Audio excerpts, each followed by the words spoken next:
Hello, everybody. Welcome to another edition of the NYU Game Center lecture series. My name is Laura Clark. I'm a visiting faculty here. So first I want to thank our sponsors, Empire State Development and Take-Two Interactive. So I'm going to do, a brief intro to Nicole, who I consider a friend. So Nicole is an internationally recognized creative technologist turned game developer, and also a Brooklyn local to boot, so we have that on our side. She's an ITP alum, so also a fellow NYU person of note. Yeah, a woo for ITP. Known for, I guess, like extremely useful tools like a camera that tells you when an hourglass runs out, super good. Also computers that you can talk to, and computers that can talk to Billie Eilish, also very useful.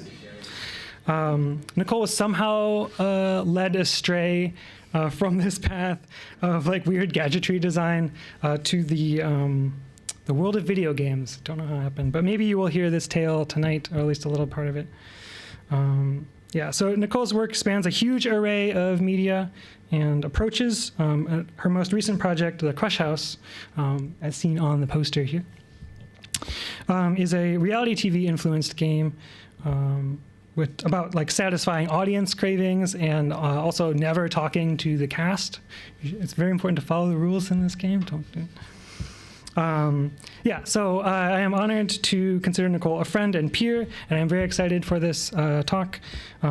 So please welcome the best typing of the dead player that I've ever seen, Nicole He.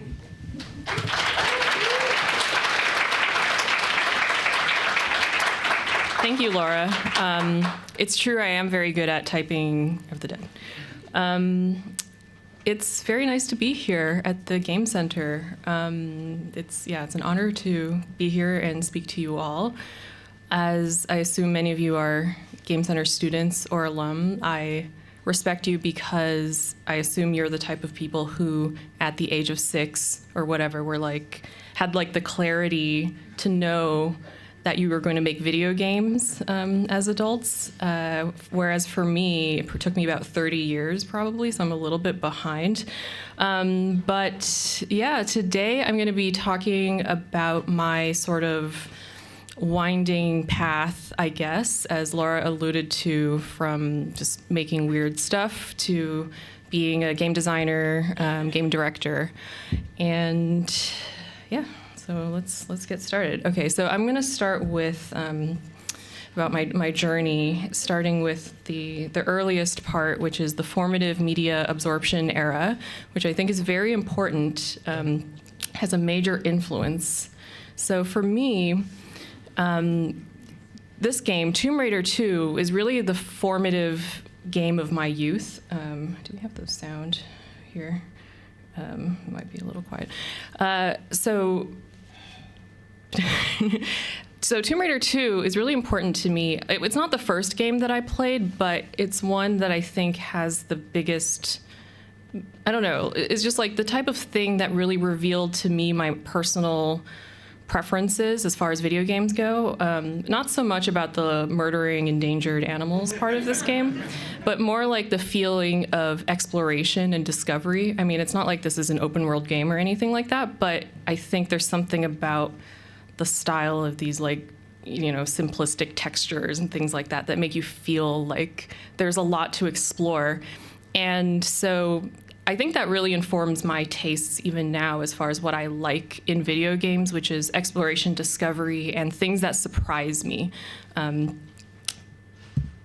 So the next era is sort of my tween age, where I'm, you can probably tell how old I am by this, I guess, but I was really, really into things like Neopets. Anyone else? No? Okay, great. I think is it still around? It came back, maybe? I don't know. Neopets was really formative for me as well. I think not just as a sort of like online community and game, but I think it also was a space where you could do a little bit of like HTML. I could do a little bit of like proto coding and things like that. But it wasn't just Neopets.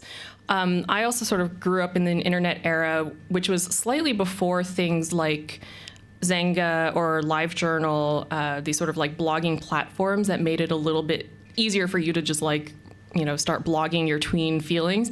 We had to actually like build our own websites for a time. So that's what I did basically. I think I used this sort of really like pretty obscure software called Gray Matter, which sort of you had to have a web server and then like host your own thing. And it was a very complicated setup, and I didn't know what I was doing, but I managed to set up a blog. And I would blog by just editing an HTML file, basically. That was it. And I loved this. I loved doing this. Like, it gave me this sort of feeling that I had not really experienced before. And I remember I also made I think the first game that I ever made was, it was Harry Potter inspired. But basically, I had this like genius idea where it'd be like Quidditch, where I made a web page that was like completely black, and then and it would be like filled with just like blank space text, but there'd be like one tiny period or something that was like linked, but the link is also black, so you'd have to like click around on the page to find it and click it. It was like catching the snitch or whatever. But I never solved the problem of like you could just highlight the page and find this. Anyway, so that was the end of my game dev career for the time being, when I couldn't solve that problem. But moving on from that, I didn't really, this was also before the time where people are like, girls should code, and like, doing computer science like leads to money or things like that. I felt like sort of before that time, so I felt like an interest in computers was not so much, not like, it wasn't discouraged, but it wasn't like encouraged either. And part of it for me also was that I grew up in Silicon Valley, surrounded by tech companies, and I feel like for everybody, it's like your hometown is like Loserville, whatever's going on here is like so boring and so stupid. And for me, this is like what it seemed like to be working on a computer all day seemed really boring. Though now, actually, I look at this and I'm like, having been through now like the open office design type of experience, I'm like, this actually looks pretty good to like have your own cubicle. It's not bad. So anyway, I didn't do anything computer related when I went to college. So I went to NYU, CAS, the Arts and Science School, and I studied journalism, actually. And then after college, I got a job at a dream company for me at the time. It was Kickstarter. So at Kickstarter, I did a bunch of like community management related jobs. So a lot of it was like helping people on who had Kickstarter projects, like run their projects, or giving them advice about what are best practices for running a Kickstarter project, like how to talk about your creative project online, that type of thing. And it also was, it turned into a sort of like public speaking, public outreach type of job where I got to go to a lot of events where I met people from different creative industries, and including games. And that was really awesome. And actually I made some of the friends that I have now who are like indie games people back in this time. So this picture on the left is, I think this is Gen Con in Indianapolis. That was really an eye-opening experience to go to a tabletop conference. And the one on the right is this festival called I/O, which is in Minneapolis, and it's like a creative technology festival. And the things that people were doing there like absolutely blew my mind. I had no idea how that shit worked at all. Like I remember seeing, I think it was probably Jer Thorpe was showing some kind of like simulation of birds flocking or something like that. And it was super cool, and I just like couldn't even imagine like how you would make something like that. And then I also remember seeing, I mean, not that these projects are like huge or crazy or something, but just they were mind blowing to me still. I think Kyle McDonald had a project where it was just a super small thing, but like he had a camera and a projector, and on the camera you like put your hand under the camera and then it would project your hand but with 6 fingers. And I was like, this is cool. And I was like, yeah, I really admired these people, and it felt really magical. But I didn't yet think either that necessarily like I was going to be a person who made things like that. Until this thing came into my life. So I'm sure everyone here knows what this game is. So it's Killer Queen, maybe the best game in the world that has ever been made. And so the backstory is that Killer Queen was a Kickstarter project, and I think Luke at Kickstarter somehow convinced Nick and Josh that to like give us or sell us maybe the first cabinet. So the Kickstarter office had the first Killer Queen cabinet, I'm pretty sure. And the productivity of Kickstarter employees plummeted probably for a year because of this. But we were like obsessed with the game, right? It's just like such an incredible, perfect game, and we played it all the time. Totally obsessed with it. But there was one problem, which was that at the Kickstarter offices at the time, there were like two stories. The top story is where all the desks were, so that's where people worked. And the Killer Queen cabinet was like downstairs. And as you know, Killer Queen is a 10-player game, ideally.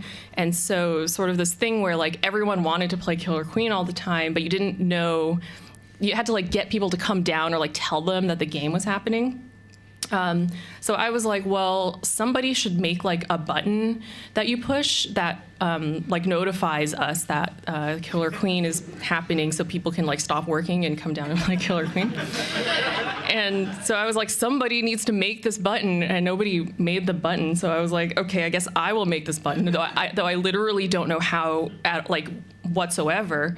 But I had a coworker, Nick Uhlman, who is an ITP grad, and he knew how to make things like this. So he helped me make this button. I mean, he basically made the button, but we basically took like an Arduino and it just connected to the internet. The Arduino definitely was not the right microcontroller for this, but it's fine, it worked. We had this Arduino connected to this button, and all it did is when you push the button, it would tweet from this account, which I just checked, it still exists, this account.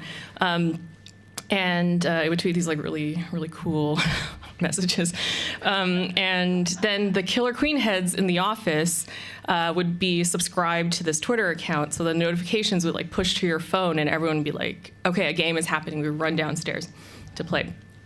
And so this was great. It totally worked. The button was going off. Like, we were using it, again, productivity plummeting, but it was great for all of us who loved playing Killer Queen. And so after doing this, I was like, maybe this is what I want to do with my life. Like, do stuff like this, I guess. Like, I just found it so cool to have an idea for something random like this and have this sort of like technological component and hook it up and like something cool could happen. So I, my job also at Kickstarter was like talking to a lot of creative people, helping creative people make their projects or raise money for their projects. And I was like, maybe I want to make creative things too. And so I decided to apply for ITP. I strongly considered applying to the Game Center as well, but I didn't because I still did not yet know that I wanted to make video games specifically. I think I was just sort of like, ITP felt more, I don't know, like there were more types of things I could do, so I went to ITP. So I mean, I'm sure you all know ITP. But when I went there, it wasn't in this building, it was in Manhattan. And when I went there, I didn't have a particular agenda in mind. I wasn't like, oh, I'm going to go in and then I'm going to come out like and do X, Y, or Z. I didn't really know. I was just sort of like, I really loved the projects that I've seen coming out of it. They really sparked this like feeling in me. And so I went, and within the first week, I realized I like totally fell in love with programming. Like, once we got our first like homework assignment with code, I was like, oh, this is what actually really is what I want to do, is to be like coding and making creative things with that.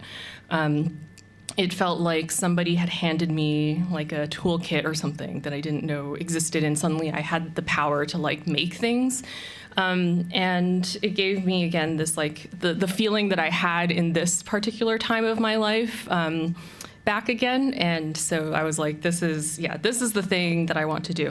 So I'm going to show a couple like just super early projects. And to me, what's interesting about them is just like the early stages of when you're in school, you're making stuff just literally for homework or whatever. I'm not thinking too hard about it or like what I'm making necessarily, but looking back, they're kind of interesting to me. As for like what is my creative practice, I guess. So this was just a game, I guess. I think this was like make a homework assignment with like conductivity or something. So I think you just like, it's a race of like filling up this tube with aluminum foil, and then whoever reaches the top, their LED would light up. So yeah, this is really exciting. This is probably like 2 weeks in at ITP. This was like, I think the idea, is there sound on this? Could you hear it? What happened to the sound? No, it's very quiet. Okay. The idea with this thing was just like, it's like a creature that like screams if you're not petting it. That was the basic idea. But my sort of like breakthrough project happened. It was my first semester at ITP. It was my final project for both PComp, which is physical computing, and ICM, which is like the intro to programming class. I made this thing called the True Love Tinder robot. So I'll play this video.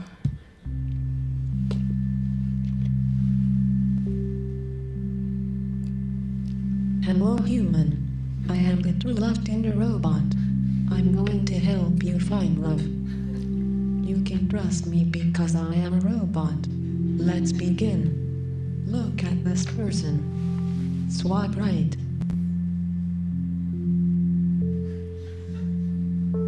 Judge this person. Swipe left. It's reading your emotions through the sensors that your hands are I on, can read your feelings. scientifically. No touch here. Determine if this person has any value.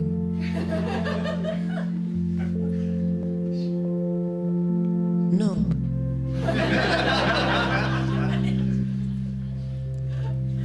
Can you see yourself spending your life with this person? You are not very picky, are you? Wait, no. Please take your hands off the sensors. Goodbye and good luck with your love life. Okay, so I made this project, and then I put in the effort to document it, and I made a GIF, this cool GIF, and then I tweeted it, and I think genuinely, I think this changed my life. So it kind of went viral. I mean, these are viral numbers from 2015. Basically, I tweeted this thing, and suddenly I was getting like tons of like emails from people, like journalists and stuff, like asking me about the robot and all this stuff. And then I realized that like the time that I had spent working at Kickstarter, telling people how to talk about their work on the internet was actually useful, because I sort of realized the importance of this moment. So what I did, I think I stayed up pretty much all night that night, because I made that video. Like after this went viral, I made that video you just saw, so I put in some effort there. I didn't have a personal website. I just like made one that night, and then I like documented this project, and I wrote kind of like an artist statement about it. And then the next day I started responding to the journalists and did some interviews and like all this stuff. And it was really cool. And one thing that was kind of interesting that happened was like, I think at least one of the articles about it like called me an artist, and I was like, whoa. I was like, I'm just a person like making stuff. But it was like this weird thing where like you make something and then people like perceive it, and then you're like a person who makes things like the thing that you made. It was like the beginning of that journey for me. So continuing through ITP, my graduate thesis was called The Best Art. So it was an algorithm that would like look at the state of the universe and then once again scientifically come up with the best art project that you could make at that moment in time. So for my thesis, I did I printed a bunch of them and then I did maybe a couple dozen of them. So here's one. Good evening, human, clear sky tonight. Given the current art index of, this number, I've calculated the best art for the current state of the world with a rating of 0.0. Execute the following. Produce a domestic surveillance that feels blank. So I did this artistic thing here. And then here's one. Build 3 photocopied typewritten pages in opposition to trucks. So I did that. Create a carrot that evokes larger societal issues. It's funny looking back at this project and actually many of my projects because this is things have changed a lot in this new kind of generative AI, post LLM universe. Back in my day, we had to make our own AI. You actually had to do some more work into training models and stuff like that. Anyway. So after grad school, I got a job at Google Creative Lab working as a creative technologist. This was also a dream job. It was really cool. So basically it was Google, has a large company and they have a lot of people with PhDs coming up with cutting edge technology and stuff like that. But those people would make something new and then they would come to us and be I don't know how to talk about this, or we don't know what to do with it, basically, with this cutting edge technology we just made. So a lot of what we did on this team is basically take that stuff and come up with examples of fun things that you could do with it, or if it was an open source thing, examples, and then have that open source code and stuff like that. And it was great. So I'll show a couple projects both from this general time in my career where I was making things like this. This one. Oh, hello. I'm so glad you're here. Can you turn the sound up a I've been little? waiting so long for someone to show up. To be honest, it's pretty lonely around here. Tell me, what is your name? My name is Michael. Nice to meet you, Michael. Sorry. I really need your help. I need to plant a beautiful garden so that other people will come visit me and I can make more friends. But I don't have arms. So please take this seed and plant it somewhere. So this is a collaboration with the artist Iran Hilleli, sort of experimenting with voice technology, talking to things. Michael, I said say something nice. That wasn't nice. Michael, try saying something nicer. Just kidding, you're beautiful and extraordinary. Well said, Michael. I did see you like that. But we've got more to do.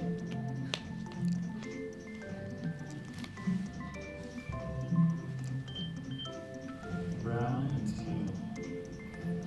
Hey, look around. Interesting combination.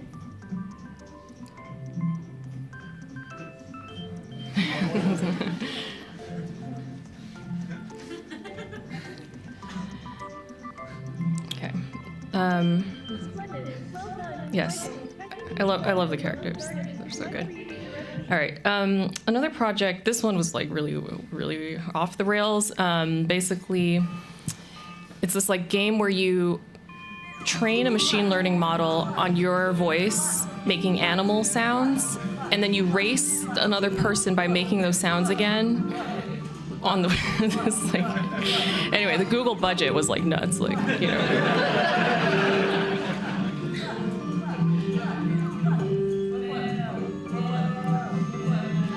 Okay, so this was not with Google, but I did this project with Vogue magazine where basically we trained a model on all the interview questions anyone has ever asked Billie Eilish, and then came up with some interview questions, and then they did this video where they like interviewed her with this like robot, and just a short clip of like her response to it. It was kind of like, I thought, kind of interesting. How did I do? Well, it doesn't make sense, and I don't see any like structure. I do think it's really impressive though. A computer made up those lines, which is very impressive, but I don't know if I'm good. Oh, this was like, we also had it generate a Billie Eilish song. So. Did you like my questions, though? I liked them. I like how like abstract they were. I feel like a lot of questions are very specific, and I like that those were kind of could mean a lot of different things. I've been asked the same question a lot of times, kind of in like different ways, but it's like still the same question. What's nice about this is that Mr. AI is not trying to cause anything, he's just wondering. He just wants to know. But I appreciate you, AI. I appreciate you for not judging me. Yeah, okay. So this is another collaboration. This is one I did with Iran again for IKEA. We did this project where basically this AR app looks at all of the connected devices in your house and then sort of visualizes them as like roommates. And I have a lot of connected devices, but you can also see them communicating with each other. Like Computer 46 is like talking to everybody. Like they're like sending little paper airplanes and messages and stuff. And I think you could see like some of them are like sleeping. The router's doing a lot. And yeah, it was like if I start printing something from my computer, the little printer guy wakes up and So this project is, I would say, my first sort of a stepping stone for me to go down the dark path of eventually becoming a game designer. I made this game. It was commissioned for this exhibition in Melbourne, and it was like me, Zach Gage, and Robert Yang. We got to go to Melbourne and show some projects in like a bar. It was really cool. And so I made this game called Enhanced.Computer. It's like a voice-controlled game. It plays off of like the tropes of these like sci-fi TV shows and things like that, where you say enhance or zoom in, and it like, magically does that to these images. And it's a game where you're like trying to find a secret code and say it before the time runs out. But what was shocking to me, I just like made it for this thing, then I like put it up there. It's a web game. What was shocking is like people played it. I was like not expecting that at all. And then I somehow found, like some videos of people playing it. So I guess this guy's like a big streamer. Enhanced computer. This is like a long time ago. But I had I didn't even know about Let's Play videos. I didn't know about Twitch. I didn't know it. But I like found all these videos. Agent Ahaya. Here we go. Zoom in. Move up. Go up. Enhance. Zoom in. Zoom in. Zoom in. Enhance. Germa played for like an hour and a half. This is a 30-second game. Move up. Move up. Move up. Zoom out. I don't know where it is. Okay, the code is PIXRE. I can say that. Move right.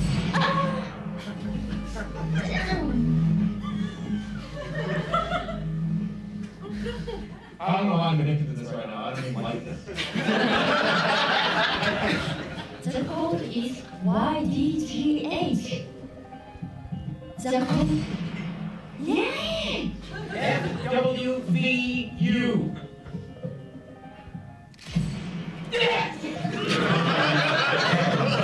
CND.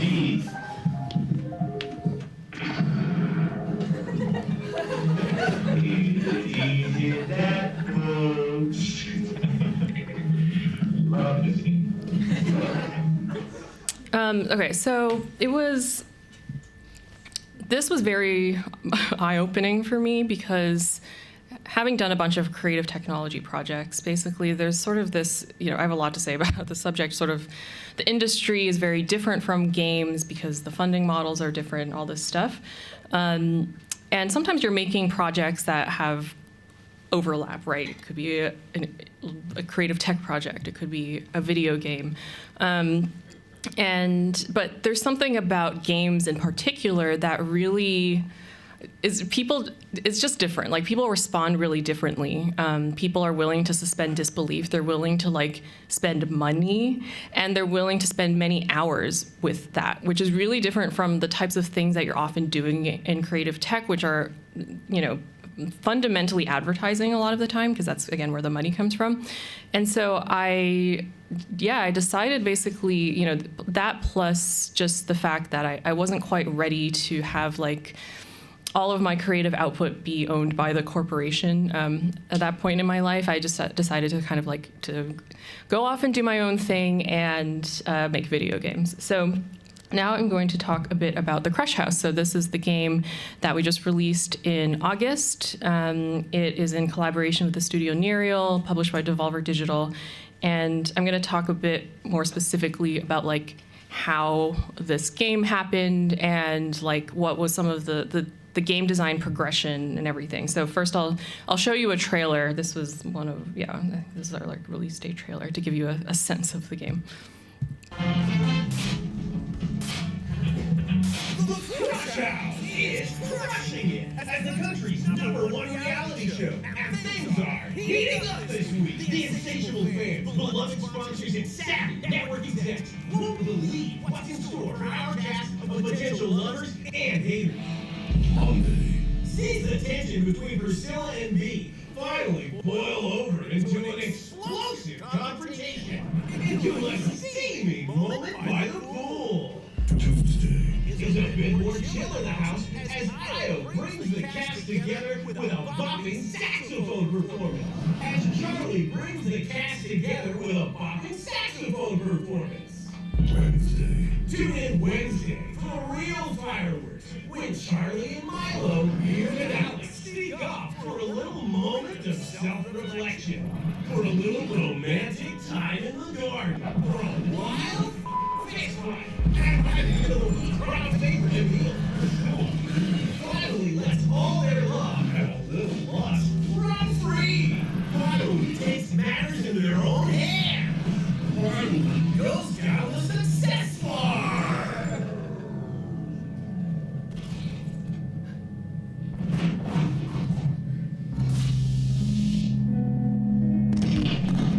Do not miss this. The Crush House. There will never be anything like it ever again.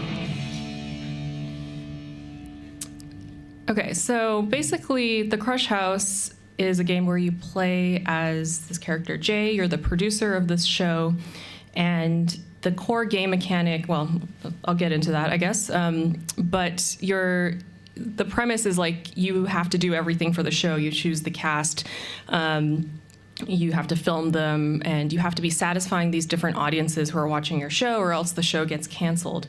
But you can get a little bit of a hint of this in the trailer, but there's also sort of this overarching dark story that you're trying to figure out at the same time. So I'll rewind a bit to kind of how this happened. So in 2019, I was speaking at GDC about, I think, maybe enhanced star computer or maybe some other stuff. And my friend Maxie Bach snuck me into the Devolver party.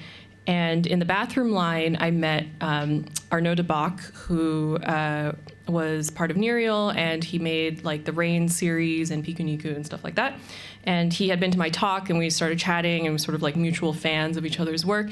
And we had this let's collaborate sometime conversation. And sure enough, it actually happened, where a few months later, he and his collaborator, Remy, who he made Piku Niku with, were starting to prototype a project, and they were like, do you want to join us in prototyping? So I said yes, and we started doing that.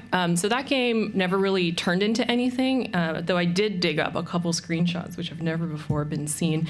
And I don't remember what was going on here. But anyway, so we were kind of like playing around with this. It didn't really turn into anything. But at the same time, Arnaud and I were both really obsessed with this particular reality TV show, Terrace House. Yeah, some Terrace House fans in the house.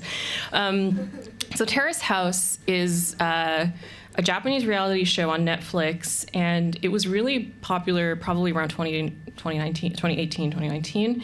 And it's sort of a slice of life thing where these like strangers are living in a house together, and part of the appeal of Terrace House was the fact that it was very Japanese, like in the, kind of slow moving, it's relatively chaste until it isn't, and then your mind is blown. But we loved this show, and we were like, what if we made a game inspired by Terrace House? Like, what would that be like? And it just felt like such an interesting idea. And one of the earliest decisions was like, instead of playing as a contestant, you should play as the person who's like behind the scenes. Like, you should play as the producer of the show. So basically, we started prototyping this, and at this stage, it was me and Arnaud and Remy, and then we hired Kalonika Quigley, who's a great 3D artist, to help us with this prototype. And the sort of placeholder name for it was Good Evening, because it's like the first thing that they say in every episode. And so here is some of like the prototyping that we did. There was like a casting mechanic where you're like talking to these characters or like asking them questions, and then they tell them things about themselves, and then you like take notes and things like that. This is not a thing that we have in the final game. There's a few things that seem like good ideas that didn't make it into the final game for various reasons. But I actually still really love this art style that we did for this prototype. Then we kind of had this, we had this house, and we also had this like bird's eye view of the house where you could like see things happening in different rooms. But at this stage, it was like, the idea was like you had static cameras like in each room that you could film from. So yeah, basically it was that. And then we had this this like editing mechanic, which is also not in the final game, though we can talk about that later.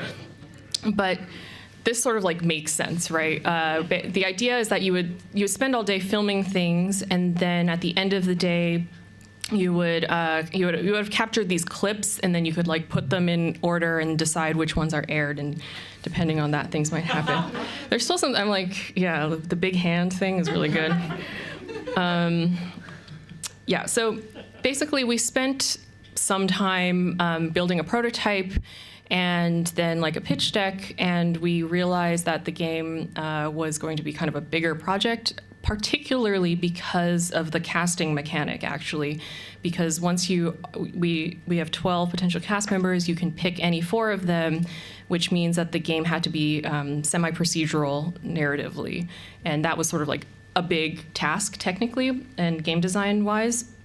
So the idea is like we pitch it, and if it was signed, then Arnaud Studio Nereal would come on for the project.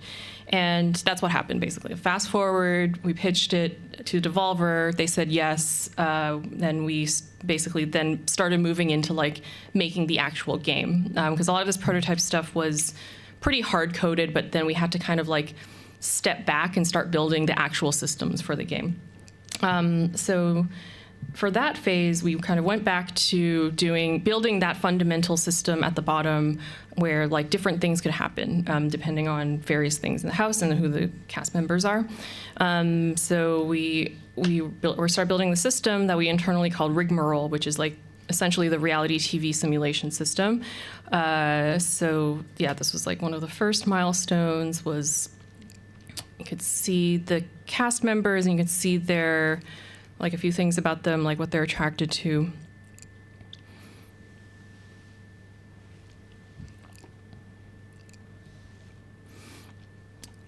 And yeah, we also had props with the idea that you could put props in different rooms. That's also not in the final game.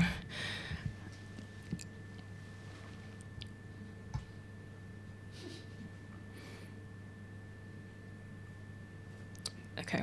Then basically you would run the simulation. So we have this house, there's like stuff in the house, and then based on all that, things are happening. So in breakfast time, Charlie finds a book and takes it to a recliner to read. And then Milo goes around the living room dusting and cleaning. If anyone has played the Crush House, you might notice there's quite a tonal shift from the Terrace House chill vibes and what the game ended up being, and that was a major change that we had to make at some point. But yeah, so this was sort of like the first test with the simulation starting to run. Then we started to like do these like 3D tests where, yeah, this one is just, you know, we had a 3D house and then we had these characters, and this was just like a moving them around test, I guess. Then we had actual characters walking around. Very exciting. And then, let's see, yeah, okay. So you can see we had different phases: casting, filming, editing, airing, which again are not in the game anymore. But yeah, this was casting back then, picking just between these names. You can see our new logo once we decided on the name, The Crush House.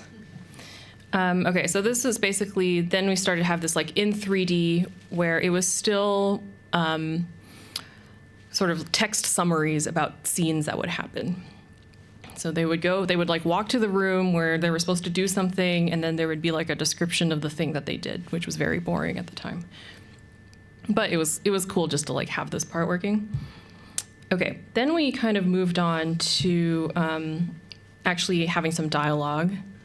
So yeah, here we have, you know, some dialogue showing up. There's like basically no animations, but it was just a test for that for a while. Okay, and here's another good clip.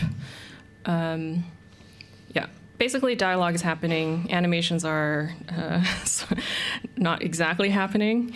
But we were running into this major problem, which was that the game was really boring. So basically it was like, okay, there were technically things happening, people having conversations, but even if we had these, you know, here you can see like film first introduction, these sort of guidelines of what you're supposed to do, it still was like just too boring, because the game loop is that you spend approximately 6 to 8 minutes in the daytime cycle filming the stuff that's happening, and then you would like go downstairs to your computer and then edit these clips, and then you would air an episode, and then that, like at that point you're getting feedback from like the audience about what's going on. And so the game loop, like that was like a 10-minute cycle, and it was just too long to have like feedback for the player about like the quality of what they were doing or what they were supposed to do and things like that. So we made like a major, actually this is still in the old days. Yeah, some placeholder animations, I think. Anyway, okay. So then we switched. This was like one of the pivotal moments of the project where we made like a huge change in the game design. We switched to this live streaming model. For some reason, this music is on. I put this music on this video when I recorded it. So this is suddenly really interesting, right? So suddenly we're having like emojis, an audience numbers fluctuating at the top, and then you're also having like a comment stream. And so this suddenly felt like way more dynamic as far as gameplay goes, though it was a little bit too much. Like it was kind of hard to read these comments like as quickly as they're coming in.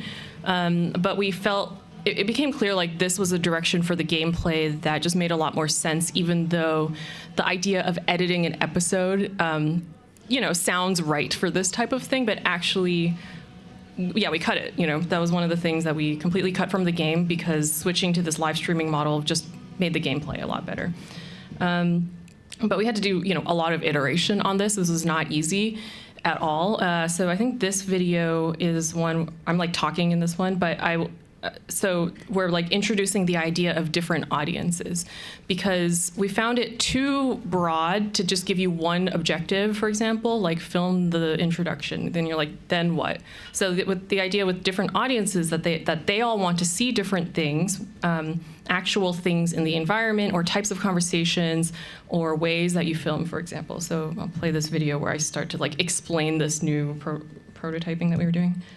The gauge now in this version is used differently. This is no longer a measure of how many people are watching your show, but it's sort of a measure of audience interest, I guess. So when I'm filming something and I'm fulfilling a craving, you can see down there with the lighthouse. Once I've fulfilled a craving for an audience, it turns blue, which means that that audience is basically hooked for this time slot. Let me get another one. The art house, and of course I know what all these cravings are because I have been, I mean, not just the fact that I designed them, but if you imagine that I like go in the menu and then I kind of start to look at this and try to figure out what's going on. Okay. So right now I have two audiences that are blue, which means I know I'm going to be safe for this time slot. You can also see the gauge now doesn't go down, it only goes up, and it goes up when I fulfill a craving for these target audiences, or same as before, like the general audience likes to see the cast members and things like that. That sort of makes it go up slowly. Okay, so they're still going. All right, so you get the idea. And now this is pretty much what the game looks like now. So there's like, we really had to do a lot of iteration on like the UI actually and the UX, because it's like, what's too much information, not enough information. That was really, really hard to figure out. And when you have, like, this is a stage where you have a lot of different audiences and there's still a bunch of comments, but hopefully it's like less overwhelming than like that early comment stream that was just like really wild. And the emojis have meaning in the way that they do things. Anyway, so yeah, so basically this is what it looks like. And we released a demo, and that was really awesome because it was the first time, like the time between the demo and release was not that long, but like with the demo, it was really awesome just to see people play the game for the first time and see people's reactions, particularly with the streamers. So I'm going to show you a few videos from those. They're getting their musk all over each other. Avenese, the cheeks in all their glory. Are you serious? 3 butts lined up? What?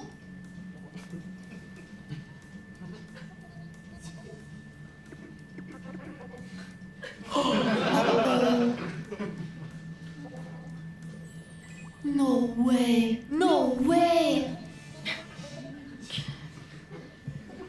A lot of VTubers played the game. Did someone drug her? Is she okay? What I just joined into, I don't know. We don't know who's gonna fight or who's gonna fuck. Okay, this was one of my favorites. So these women basically kind of like decided to just sort of like voice out and like role play the characters, which was really cool. Jai, I must break the rules and speak with you. This is one of their boyfriends, I think. I'm going to tell you how to attract more viewers.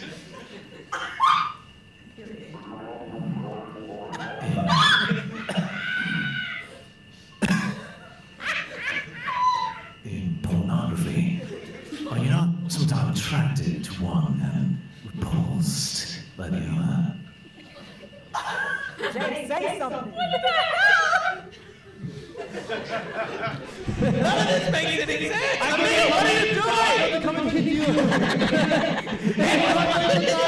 Stop! I don't want to say it with Marguerite time. Fine, it was Marguerite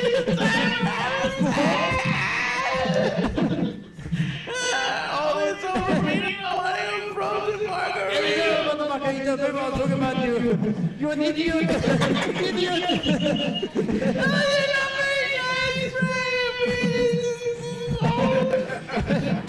It was margarita time. That was the best joke in the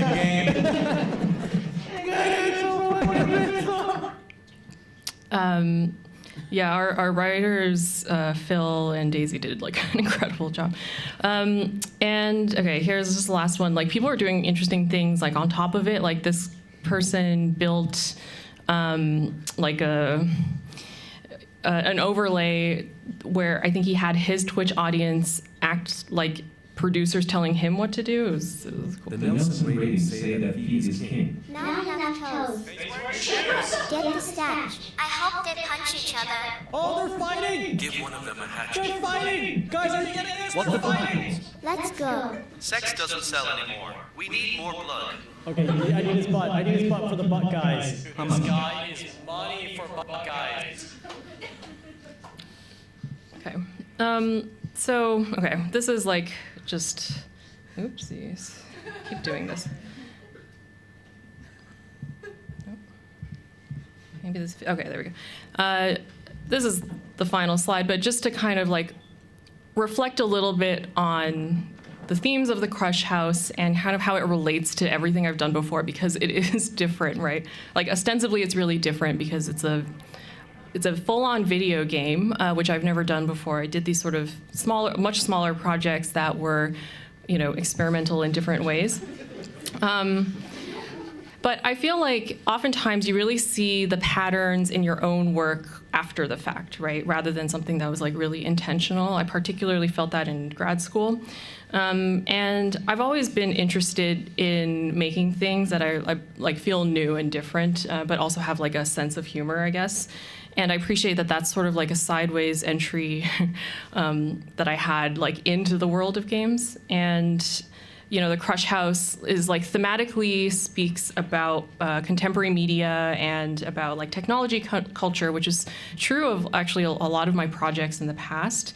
And it's a bit about like our collective anxiety about like consuming media and not knowing what's real and what's fake, and beyond reality TV itself as a medium, right? Like TikTok filters or like AI-generated images or videos and things like that.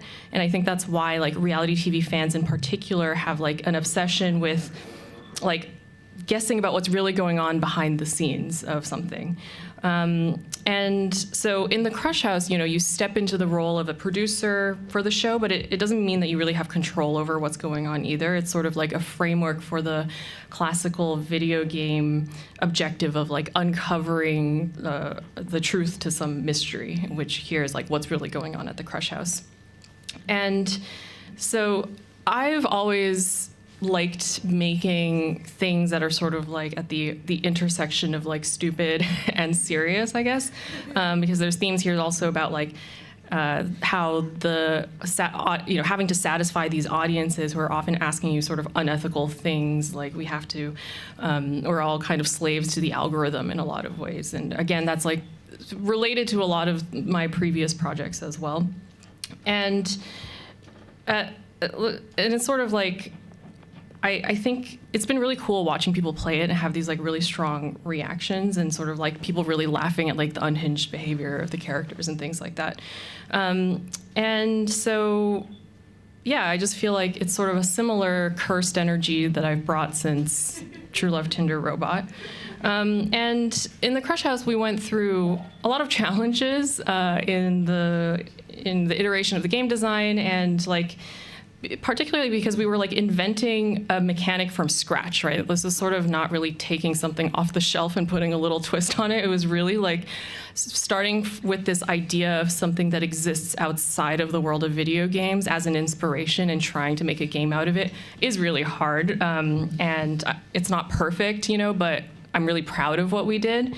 And I think our game is really weird. I think it's really special, and it's certainly not for everybody, but I'm really proud of it. And I think, there are costs to doing things that are so experimental, but for me, it's always really worth it, because I just think looking back, to feel like you're pushing the boundaries of the space that you're in is just a sort of incredible experience. So I'm really grateful to get to do that. They're gonna smooch. All right. And yeah, that's it. Thank you so much.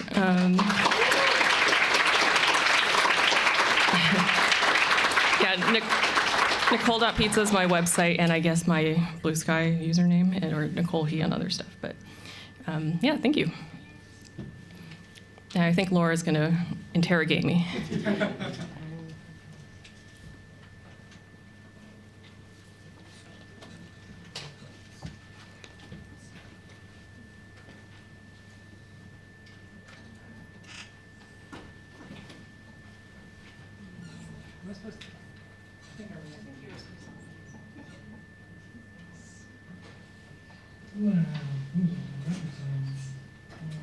Cool. Well, thanks so much. That was great. Super funny. A lot of those things I haven't seen before, especially like obviously the older prototype stuff. That was really great to see. Okay. I have a bunch of questions. Most of them I think should come from the audience. I feel like people are going to have a lot to say. But I guess the first thing sorry. The first thing that I want to ask is, like, you have a very particular sense of humor, and I guess I'm curious. So all of your projects are quite funny, right? But the earlier ones, like the tech ones, they're very kind of short, and it's like you got it out of your system really quickly. How does your style of humor translate between like really small tech projects to like something that took multiple years to make? Yeah, I think, well, thank you, first of all. I think it's really about collaborations and working with the right people. So for example, with the Crush House, as I mentioned earlier, besides the shift to live streaming, I would say the other major shift that we had was the tonal shift in the writing, where taking the original inspiration of Terrace House, I think there still was a lot of like humor in that, but it was a little more subtle. We switched to making it like a full kind of unhinged, ridiculous, funny in a semi like absurdist way that I really liked. And with having the privilege of like directing a project means that for things like that, you know, I'm not a writer. We're working with writers. I think it's really about like that collaboration with the right people and giving them the direction of the type of tone, basically, that I was after. And yeah, I think really in the end, it's about like finding the people that feel like we're like aligned in a certain way, and then for me to be like figuring out how I can express that creative vision in the direction. Yeah, I guess you did like. Was there ever a point where like I just like did it always feel funny the whole time? Because like I started off kind of as a okay, yeah. No, it didn't, and that was a problem basically. So yeah. I think Terrace House is funny. I also think it's funny, but it's like too subtle for gamers, you know. Oh, okay, yeah. I mean, they're not ready yet. They're not ready yet for this that version of the Crush House. Okay, so you went through a little bit of the process of like how the game, like this game, or not this game, but the Crush House came about. But so I think a lot of people, or at least like students and stuff maybe that are here, can conceptualize like working at a studio, okay, like you're at a studio and you're making a game, or they can imagine like, okay, I'm making my game and now I have to go find a publisher for it. But like yours was like, it's like a little bit of both almost. Yeah, like how can you, yeah. Yeah, so my particular situation is very unique. Like it just sort of happened this way, and it's not normal, and I wouldn't expect it to happen again, basically, as a sort of a thing where like a collaboration that turned into a larger thing because my collaborator happened to have a studio. And so it's very much not normal. And so, yeah, I think I was just very lucky that that's like what ended up happening, because I got to direct a game without having to like build a studio first. Yeah. Which is rare, and I feel extremely privileged that was something I was lucky enough to do. Yeah. So if you find a studio laying around, you should pick it up and put it in your pocket. So I know that the inspirations for that were primarily Terrace House, and then it moved into like a completely different style of interaction. Are there other aspects of like reality TV that you feel like are I don't know, worth looking at as a designer? Like, what is it about? Like, what is your interest in reality television in general? Yeah, I think it is the thing that is really interesting, I think, as a viewer and then as a player of a game like this is that, like, what's really going on?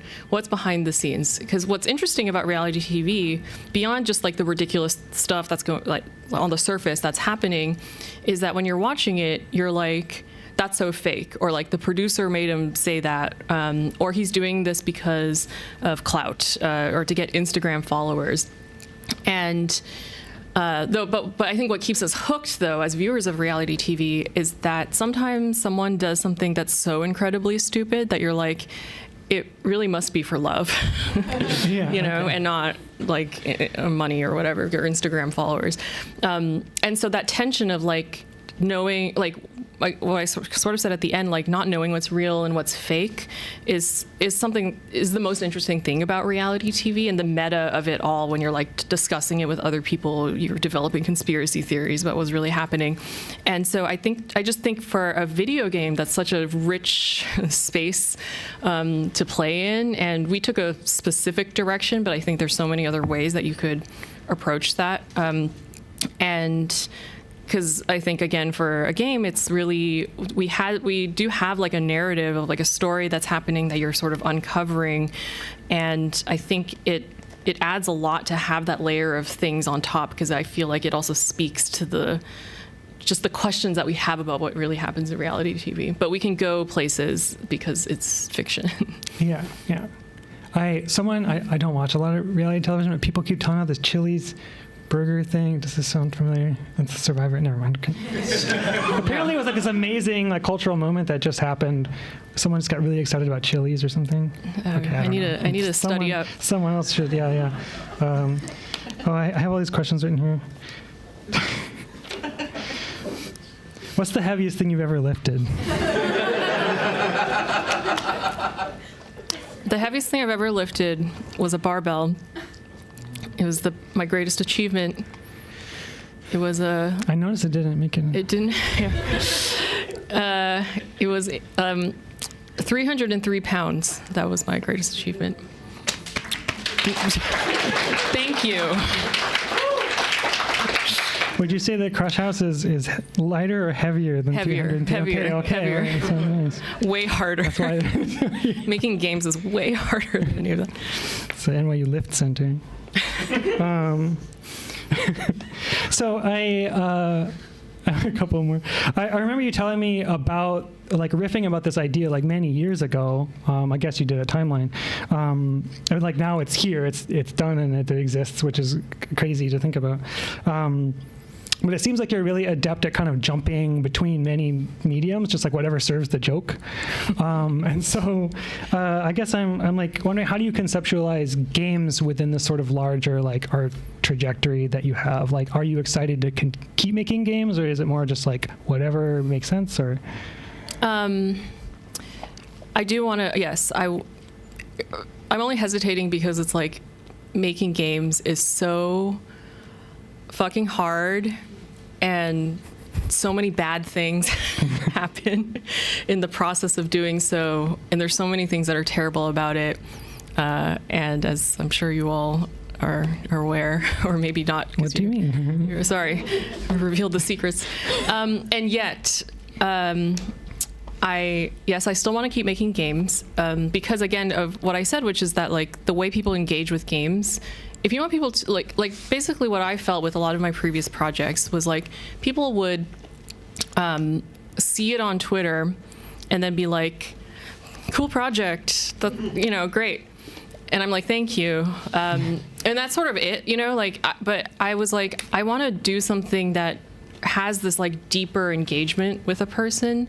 And that's really what you get with video games. Like people love what you make so deeply that they hate you. And I don't love that, but there is something to that is so like, that's special, you know? Truly. And like, again, there's so many downsides to that, but at the same time, it's really magical too. So, yeah. Yeah. Okay, my last one for me, I guess. Like about a year ago, I was in the hot seat, and you were smugly out in the audience asking me like, when do you know you're done? Well, you're done. You all presumably. How, aside from there's deadlines and stuff, but like, how do you know when you're done? Well, that's what's been interesting about this for me, doing a commercial project like this, is that it is deadlines. Like, it's, the finite resources that you have define what the game really is, because it's like, yeah, it would be a different game if we had a year less time. It'd be a different game if we had a year more time. It's going to be done at this time because that's when we need to be done. And there are, bad things about that, because obviously it's like you always could do more or whatever. There's lots of things that we cut that I wish we could have, things like that. But it's also often a really good thing for the game too, just to be like, this is it. This is the game. Mm-hmm. It's not perfect, but it's going to be done and it's going to exist in the world, because that's a privilege for a game, as we all know as well. So many games do not exist in the world, like for various reasons, because of the creators not making that choice, or because more often they don't actually get to choose, like if a project gets canceled, right, or anything like that. So yeah, basically it's like these are the deadlines. So I actually really appreciate that, having that type of like hard-ish stop, where like this is when it's coming out for various reasons, and the game we make by that time is what the game is. Yeah, it's not perfect, but that's the game. It was meant to be tested. Yeah. Great. Cool. I guess, should we move on to the audience questions? Sounds fun. Yeah. So the way this works is, I guess, if you have something that you would like to ask, you can come up to this microphone. These two microphones. Everybody gets two mics here at the NYU Game Center. So yeah, stand behind the microphones and ask questions. Nice.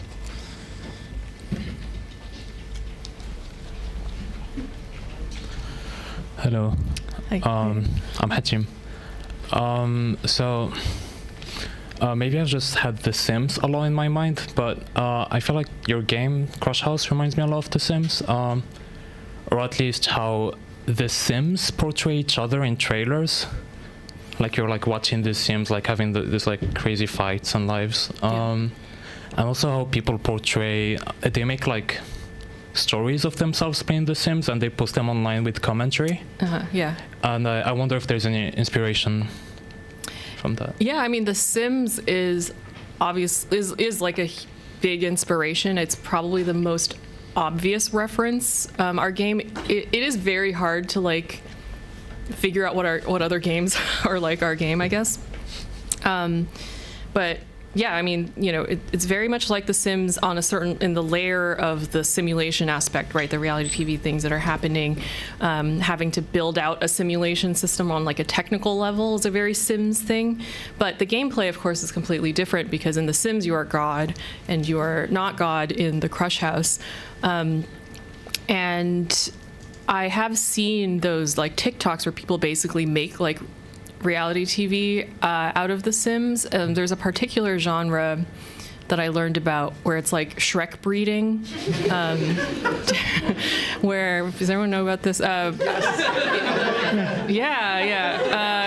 I guess it's like they make a Shrek sim and then try to breed generations and record it and see how long it takes for the Shrek to be bred out. Anyway, if I found it like before, like earlier in the process of making the Crush House, it would definitely have been an inspiration. Thank you. Hello, I'm Han. First of all, great presentation. I had a lot of fun. I really enjoyed the little like the gadget thing, and also the prior. I'm a big fan of the Tinner Pecan project, and I'm just curious if you mentioned you're also like thinking about like moving forward, still going to make video games.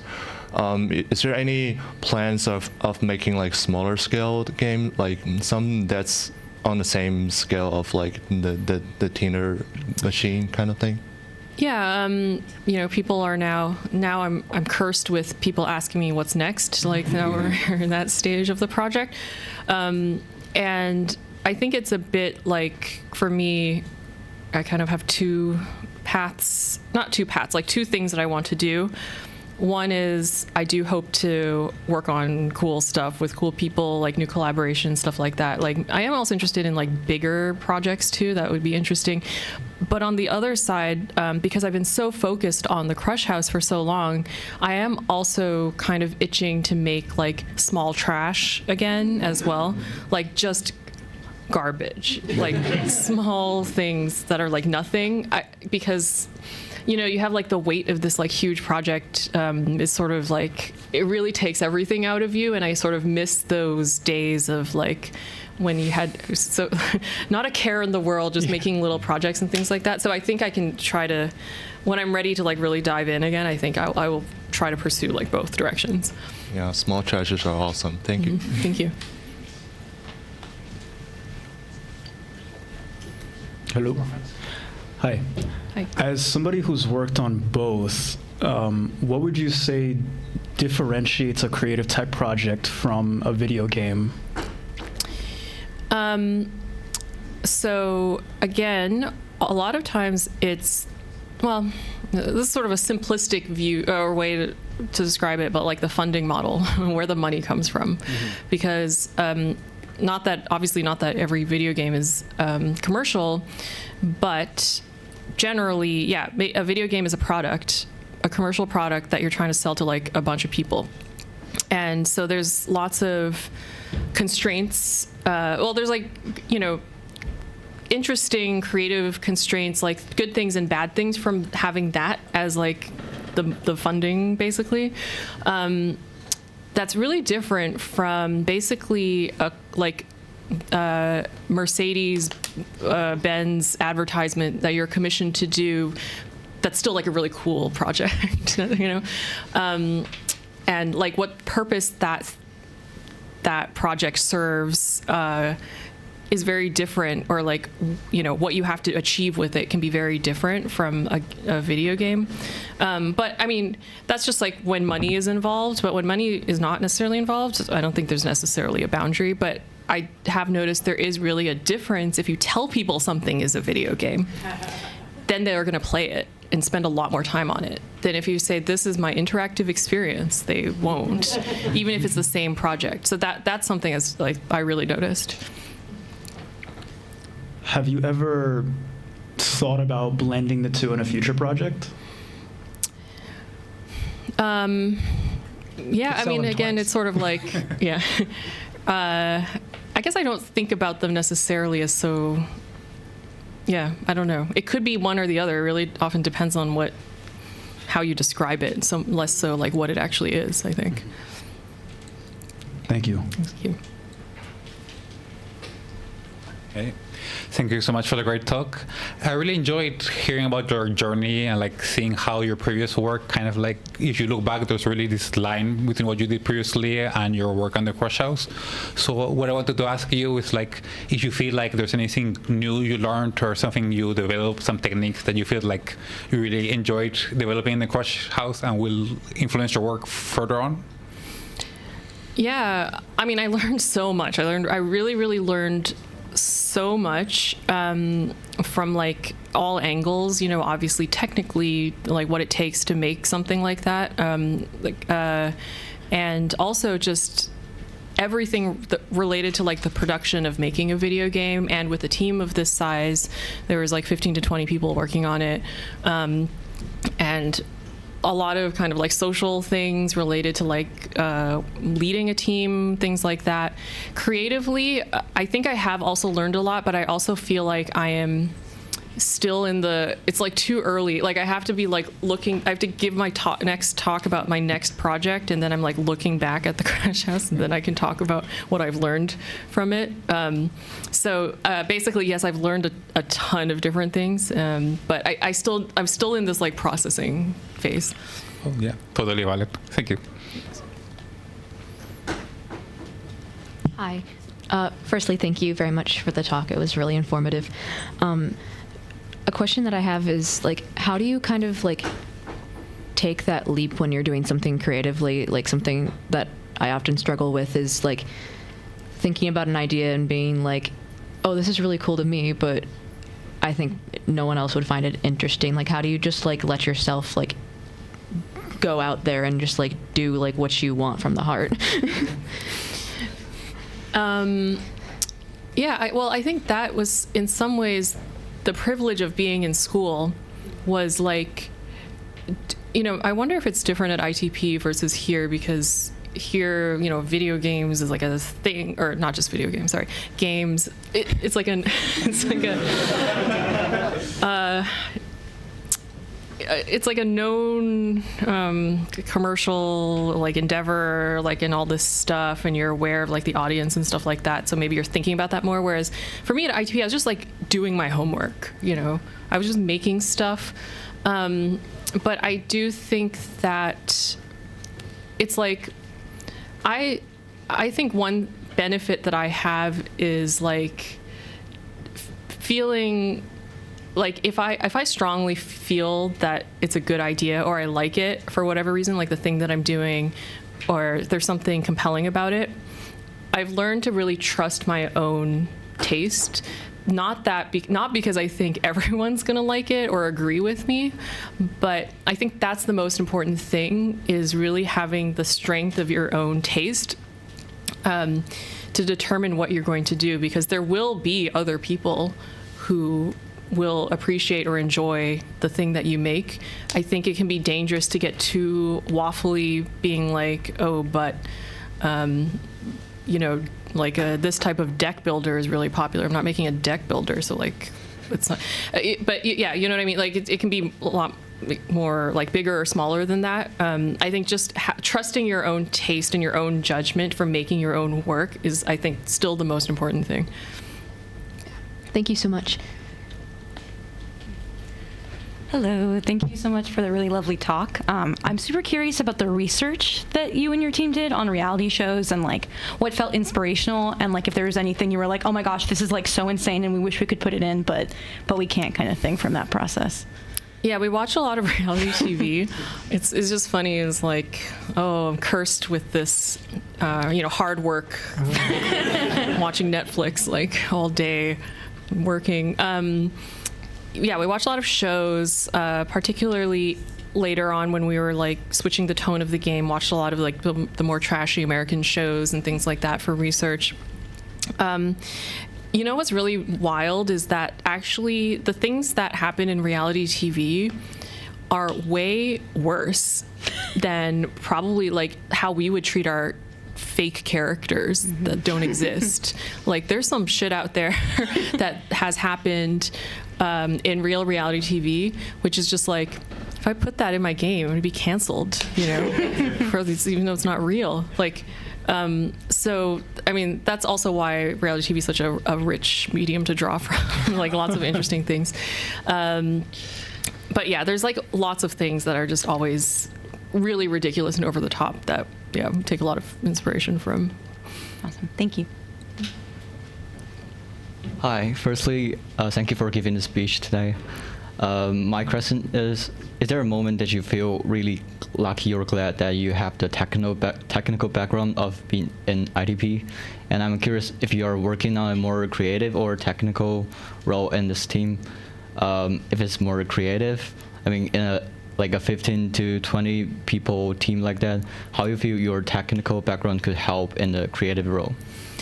Yeah, I mean, I feel lucky like every day about my technical background, I guess, from ITP, or that I went to ITP. For me, it was like definitely, it was the best decision I made in my life, for sure, because I found the thing that I loved to do. And so it is interesting because it's like for the small projects that were mostly me or me with like one or like two other people or something like that, obviously it's like I did most, if not all, of like the programming, for example. But for a game like the Crush House, where we have 15 to 20 people, we have a team of programmers, and my particular strength is not, I'm not the person that's going to be writing, you know, the like production code for the systems from the ground up. I mean, I'm very ITP, like I'm good at prototyping, good at like learning things quickly.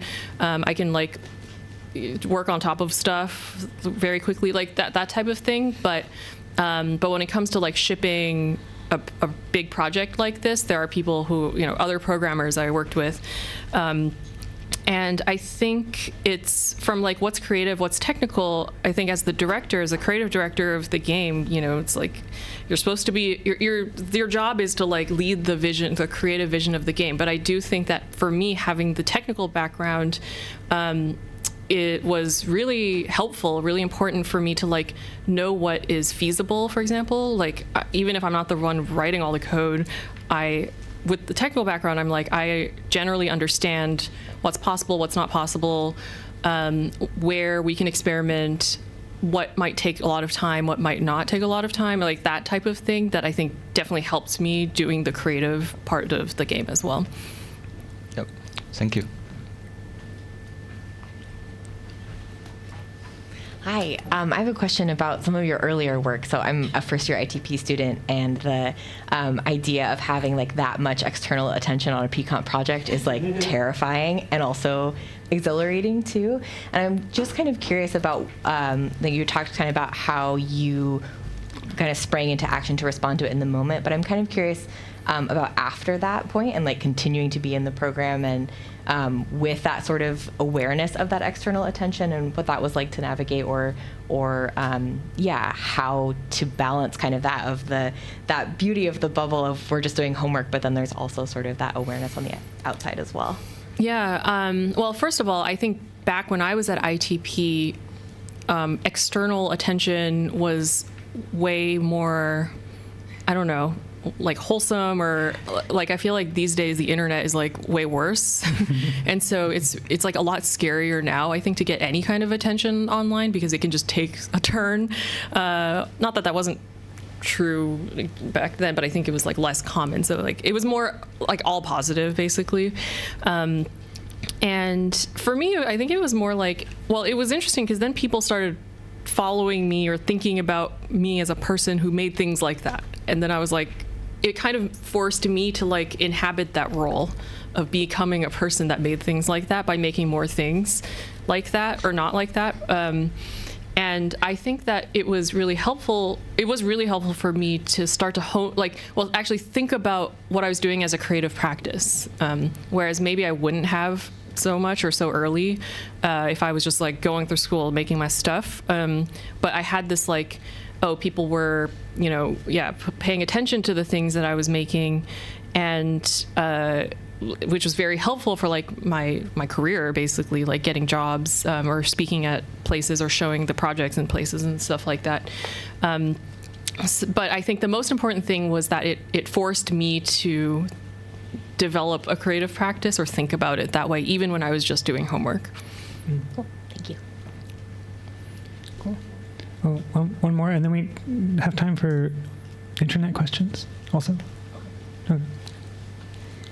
Hello. So name like a few like games, movies, or TV shows that inspire you to like make that big game that you presented.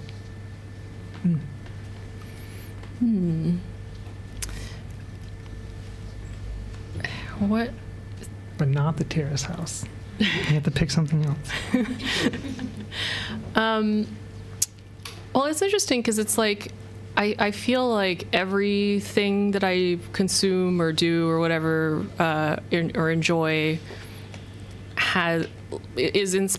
leads to some kind of inspiration, even if it's not like a very direct one, I guess. And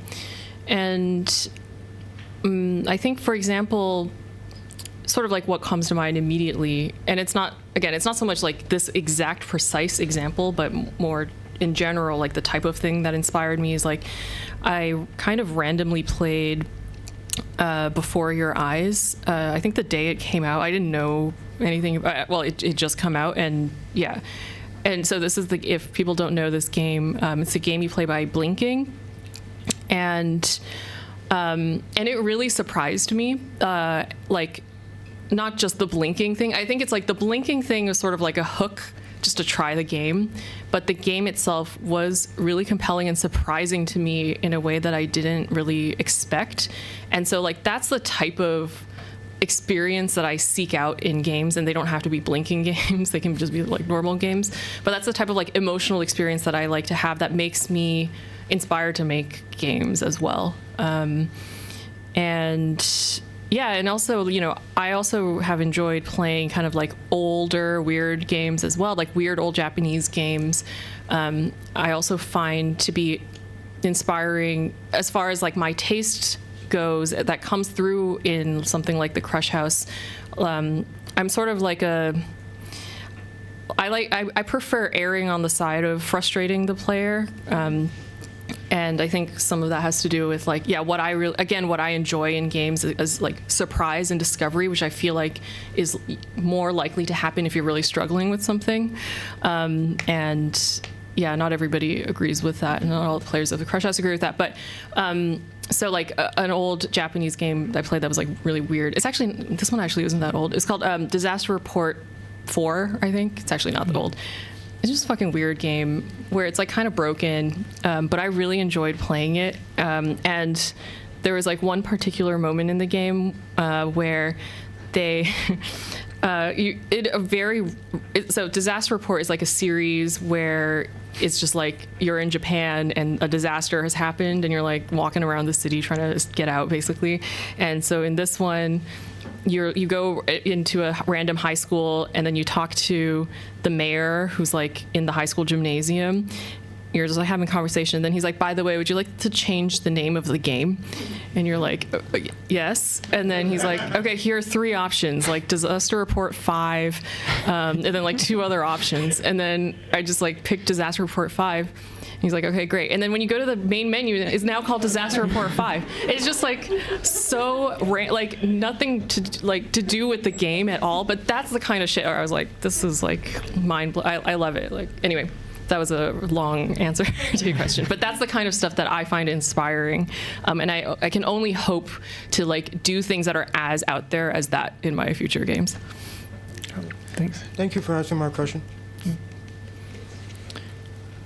Okay. All right. So I guess no internet questions. We're out of time. But thanks so much for coming and talking to us, Nicole. It's great to have you. If you want to give a round of applause. Thanks for coming, everyone.